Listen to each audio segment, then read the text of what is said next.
আমরা এ পর্যায়ে আর এক খালার বাসায় এসেছি।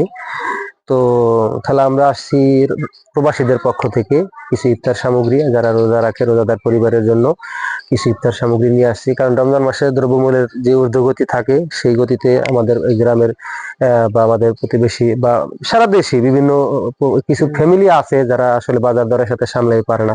কারণ যদি আয় হয় 2 টাকা, খরচ হয় 4 টাকা, রমজান মাসে দ্রব্যমূল্যের দাম এত বেশি উঠে যায়।